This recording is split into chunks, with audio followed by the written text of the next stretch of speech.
Congressman Paul joins us from Lewiston, Maine today. Congressman, thanks for your time. I want to start with some policy questions. You have been very firm in all of the Republican debates saying we need to cut spending. You say cut $1 trillion in your first year. I want you to listen to President Obama today on the road promoting his plan to help make college more affordable. We're telling the states, if you can find new ways to bring down the cost of college and make it easier for more students to graduate, we'll help you do it. We will give you additional federal support if you are doing a good job of making sure that all of you aren't loaded up with debt when you graduate from college. You heard the president there, sir, saying additional federal support. If it was a Paul presidency, would the federal government get out of the student loan and the student aid business? Well, we have a problem of debt, so how do you solve the problem of debt? By accumulating more debt. So he's just talking about who gets the debt. And he says the federal government does it, that just puts the debt on somebody else. Maybe another young person will get it, somebody that didn't get to go to college. So that's just a gimmick. But they don't address the subject, which I have in the debate so often, is why is the cost of education so high? And it's high because there's inflation. You pump money into something, you push prices up, just as we did with the houses. So it's a failed policy. When I went to college, it was much cheaper and you had jobs and we could work our way through. So this is all a result of too much government interference in trying to give everybody something for free. It just doesn't work. Another big issue on the table right now is the Pentagon is working on a plan, Defense Secretary Panetta says he's supported, to slash about 100,000 troops from the active U.S. military. A lot of conservatives say, whoa, that's too many. How about you, sir? Is that a good number? Well, you have to look at that. I don't know where he's going to cut, but no, I think that's a good idea. But even Rumsfeld used to talk about that. Remember when he was talking about a smaller and elite army?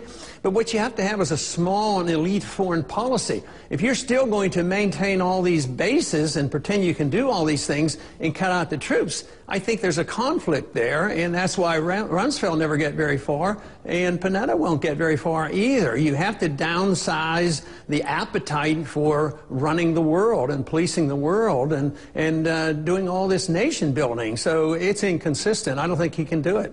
You're in Maine today. Most of your rivals are in Miami or elsewhere in Florida. You just told the audience in Maine you're there because of the delegates. You're in for the long haul. Help me answer this one, sir. On a scale of 1 to 10, 10 being yes, 1 being probably not, where do you view the likelihood of Ron Paul winning the Republican presidential nomination?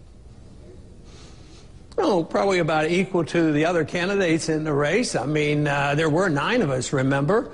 No, I mean, it's going to be difficult, but to say that, you know, I have it sewed up, no. We have a long way to go, and we're going to accumulate as many delegates as we can get and see what comes out of it. The former GE CEO, Jack Welch, was on one of our morning programs this morning, and he doesn't think you'll win the nomination, but he also says the Republican Party better be careful. Let's listen. Ron Paul is going to exit left on this stage sometime down the road before August or in August, and the GOP doesn't want to lose those wonderful voters that he's brought on board. So how well they treat Ron Paul going forward is a very big deal. Do you feel the party's treating you well, sir? I think they're making an attempt to do so, and I think he has something going there. But the part of that interview you should have reported on was his wife saying that their 4 boys all supported me. So that was the magnificent part of that interview. And maybe tonight he's going to have to discuss it with his sons why he wants me to get out of the race. It's an excellent point. You a good sense of humor there. You had a great sense of humor at the debate last night, including when Wolf Blitzer asked you about the prospect of your medical records. Let's listen. If you were elected, are you prepared to release your medical records so voters out there know what your health is? Obviously, because it's about 1 page, if even that long.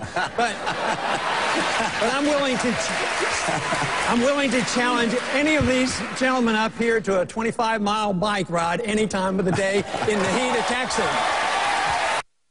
A couple questions there. Do you ride 25 miles in the heat of Texas? And, you know, I think I'd pay money to come see that event if you could get the others to show up, sir. Well, I can. I don't have the time. I usually satisfy myself with about 12 to 15. I mean, when I'm not engaged in strict campaigning, I'll walk for an hour in the morning, then I ride my bike in the evening, and I love it, and I enjoy it. But an hour or so, you know, in the morning and in the evening, I mean, there's a limit to how much time I can give to it. But no, I can do the 25 miles.